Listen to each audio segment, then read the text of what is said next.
Hey guys, Nocturne here, and welcome to my newest Let's Play, just in time for a little after Halloween. This is going to be a full playthrough of Fester's Quest for the NES.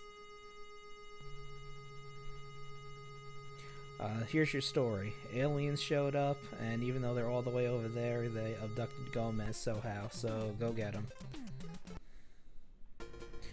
Now, you'll hear a lot of times that people think this game is not good. It's not a bad game. This game's pretty awesome. The main thing you're going to do first is you are going to walk around here and power up your gun. So really you're just walking back and forth and up and down. Full disclosure, this is the American version of the game, but it's a bit of a ROM hack. The only changes that were done to it is that you can shoot through walls, and the items that power down your gun and your whip were taken out. Because you can power up your gun in this game, you get a whip later that you can power up as well. And there were also power down things that would make your gun lose a level. So we just had those taken out because it's not really necessary. I played the European version yesterday just to see what it was like. And I can't believe I'm saying this, but even I felt the European version was too easy. Because not only did it power your weapons up, it also lowered the health down of all of the enemies and bosses.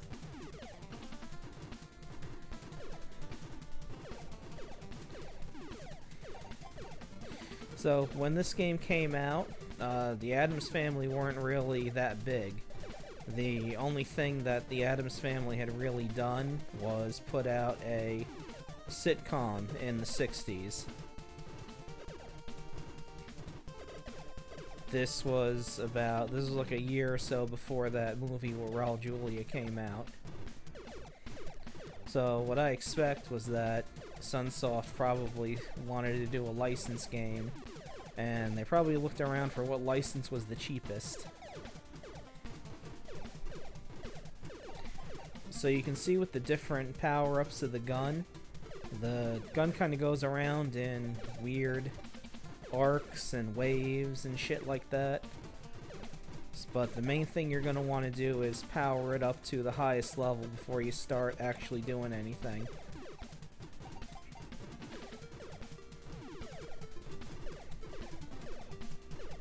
Because right here you can see that it sometimes misses enemies and stuff. Because it's flying in this like circular pattern. And yeah, I'm holding down a turbo button, sue me. I don't feel like tapping the button over and over again to get shots off.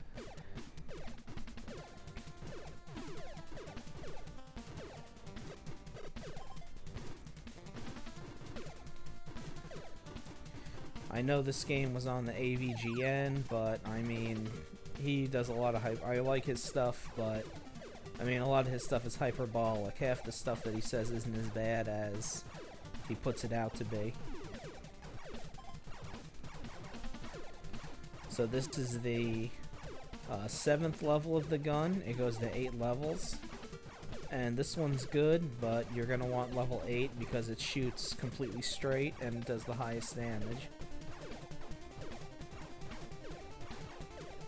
If those enemies down there look familiar, Sunsoft just took their sprites from Blaster Master and the frog sprites of the bosses from Blaster Master and just shrunk them down to make them enemies in this game. You'll see another thing much later that looks pretty much just like a boss from Blaster Master. And you saw a whip power up. We get a whip later in the game. But you can pick those up now. It's not going to affect anything.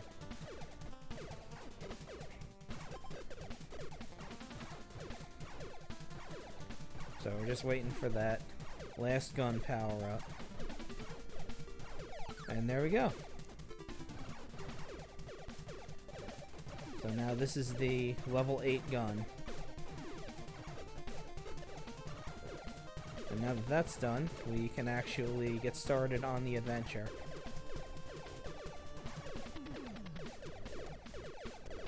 The way enemies work in this game is if you have a spawn point where the enemies come out from on the edge of the screen, they'll just keep coming forever. And you have to move forward in order to stop them. This is the inventory. Right now we just have bulbs, keys, and money. The only thing you need money for is to go up to these hot dog stands and buy hot dogs. That's the only way to restore your health besides getting a potion or beating a boss. Speaking of which, you're going to run into these houses here. You need a key. And inside of them, a different member of the Addams family will give you something. Pugsley gives you TNT, which is a good weapon to take out enemies that replicate themselves, which we'll see later. And then in here, Wednesday gives you vice grips. Basically what those do is certain attacks won't damage you, but they'll slow you down. So you have to use the vice grips in order to get back to moving fast again. Go down on the stairs here, you're in the sewer, and use a light bulb to light those up. In the show, one of the things that Fester did a couple times was put a light bulb in his mouth and it was able to light up, so I think that's where that comes from. So if you want to imagine it, he has a light bulb in his mouth right now and it's lit up as he walks around. If you notice that I don't really put my hand off the trigger button, it's because a lot of times enemies will just pop up. Like these slimes right here, they'll constantly clone themselves if you don't kill them fast enough. And they're good for the TNT, because the TNT will just blow the one up and they won't be able to clone themselves. I don't know how long this is going to take, but we'll see how it goes.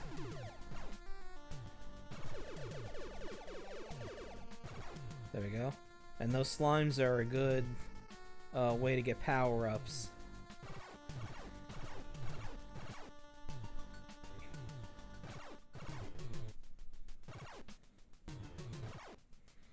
And one thing you'll notice about this game is it has overscan in all 4 directions.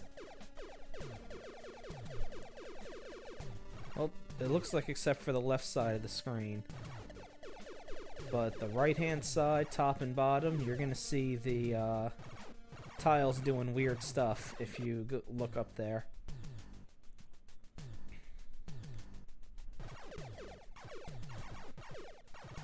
All of these sewers are connected to each other, so you'll see stairs and stuff leading from one wet place to another as we go along. Let's see what's over here.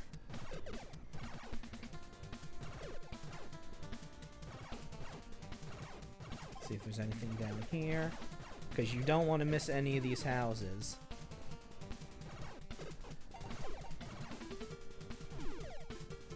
Get a key. Here we go, these potions. These potions are one of the most important items of the game. If you go to your inventory and highlight it, when you press the A button, it will heal you full. And that, besides the hot dogs and beating a boss, are the only way you're going to get life back in this game. And as you can see, you only start with 2 hits and you're dead. And if you die, you go all the way back to the start of the game, no matter how far you got.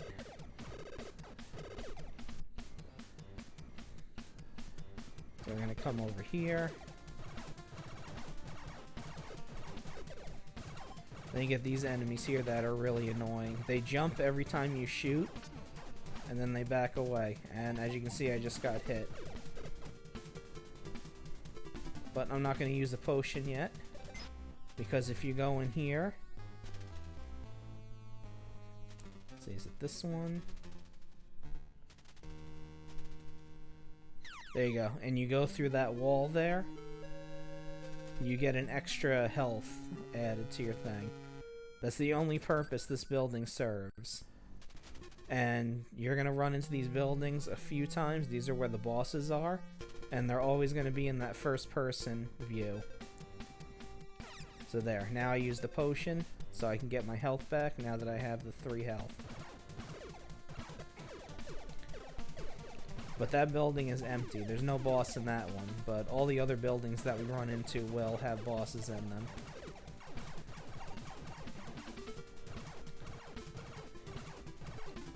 Let's see. I think there's something this way.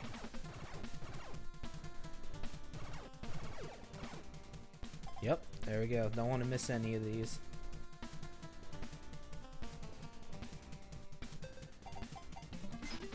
Yeah, especially for that. If you miss those, you're really going to be in deep shit. Because they say they're invisible potions, but they're actually potions that make you completely invulnerable. So the 2 potions that you get, they're the most important items in the game. Because, quite frankly, I don't know how you're going to beat the game without them. Kill that frog. Down here again. So, in the original US version, if you had certain shots and they were hitting the walls, they would just be canceled out. And you wouldn't be firing anything. That's one of the reasons why getting this gun is so important, because it's the only one besides the first 2 that shoots in a completely straight line.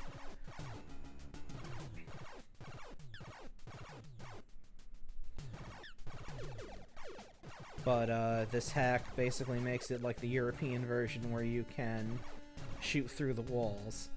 So you don't have to worry about that.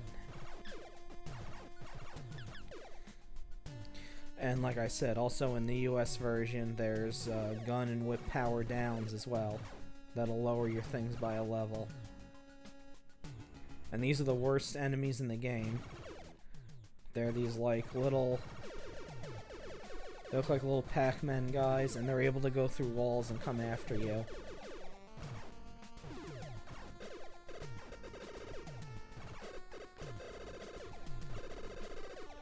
And so you see here, a bunch of frogs just kept coming. That's because I was at a... That's because the frog spawn point was on the edge of the screen, so they were just going to keep coming.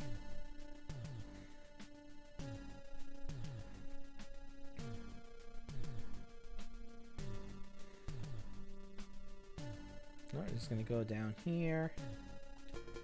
What's that? Okay, now here's the first building that actually has a boss in it. Get that key. Go straight, straight. This way. And there we go. Gonna highlight the invisible potion. And we're just gonna get started. So this guy isn't too hard. He just kind of whips his arms around. And as you can see, now that I activated the invisible potion, I can't be harmed. Until I actually do get hit when it wears off. Basically, for a lot of these bosses, you're just going to tank them. Just stand in front of them, activate your invisible potions, and then your potions for healing until they die. And as you can see, everything got refilled. Basically, what's going to get refilled are the Vice Grips potions, invisible potions, the TNT, missiles, and the nooses down there. Because those are the items that you get that have a set amount you can have. The bulbs, keys, and money, those you collect. So, those aren't going to get refilled or anything like that. There's a bulb.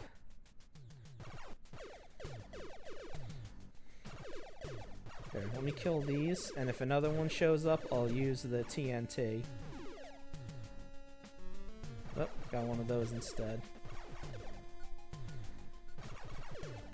These heads, when they get shot, they produce those maggots that come out, And if you leave those maggots alone for long enough, they turn into flies, and when you get hit by a fly, it slows you down.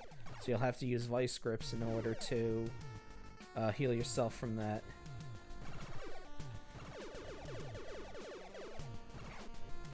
And one good thing about using the gun on those guys who can go through walls is shooting them stuns them. Got frogs here, get rid of them.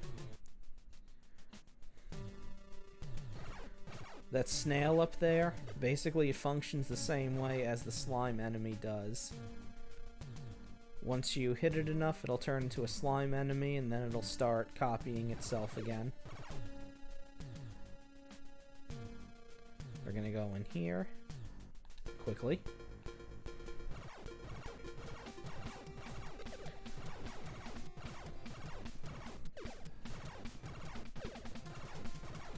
Let's get these guys out of the way. Little hopping bastards.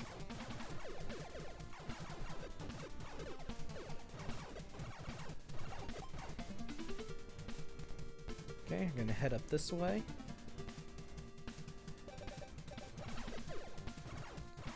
Because I believe our next destination is over here.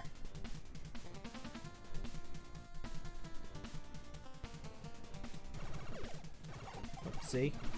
A lot of times the enemies will just pop up without any warning. Which is why I usually always have my finger on the fire button. There we go.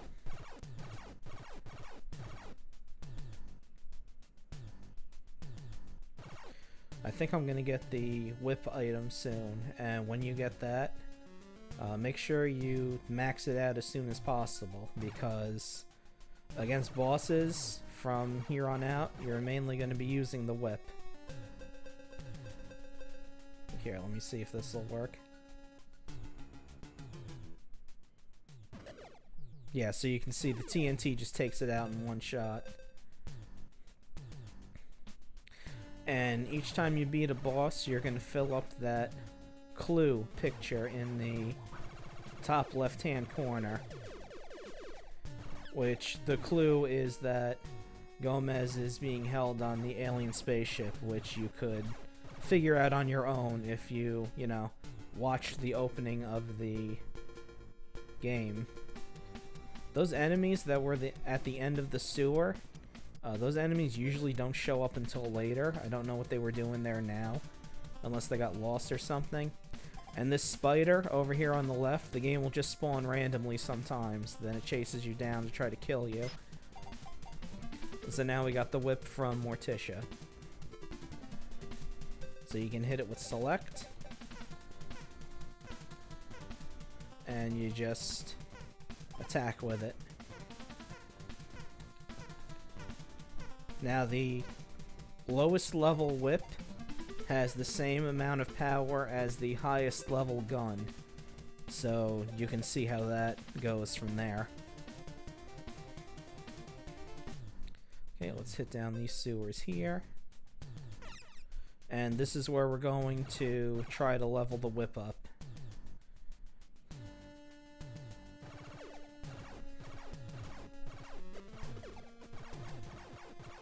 There's one specific area of the sewers that's a really good place to try to level it up.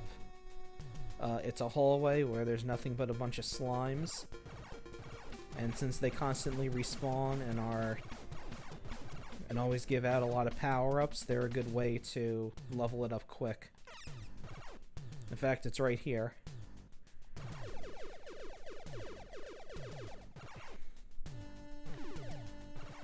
So we're just going to go on through and see what we can get. Oh, there's one already. See if I can grab it before it disappears. So that's a second level whip. It's like a chain whip. And as you can see, it causes enough damage to basically kill the slimes in one hit so they don't split.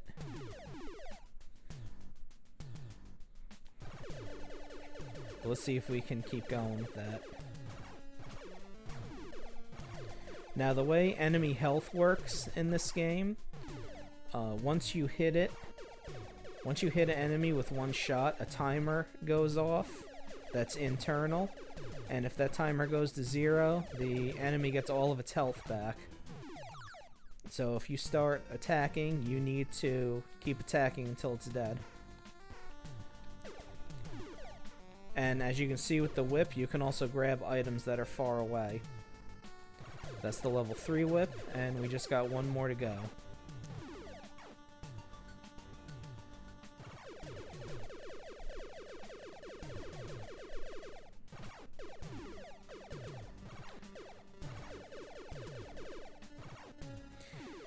The sitcom that the Addams Family did, it was in the 60s, it was black and white.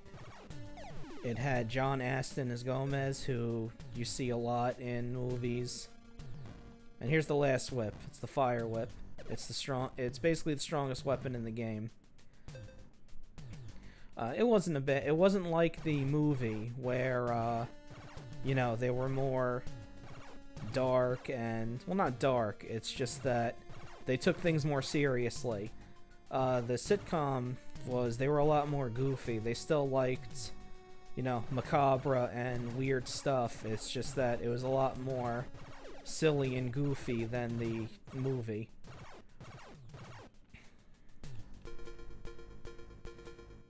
Okay, I think we'll do this building, and then that's where we will end the episode. Let's go in here. I think it's this way. Yep, there we go. Let's get on those invisible potions, and let's get the whip out. Because this guy has whips too. So basically, you're just going to want to go back and forth. Because it's whips against whips. Oh, there we go, I got hit. That's okay. Okay, that's not okay. There we go. Make sure to get that health topped up, because I do not want to start all the way back at the beginning again. There we go. And when you start back at the beginning, you don't get any of your stuff refilled either.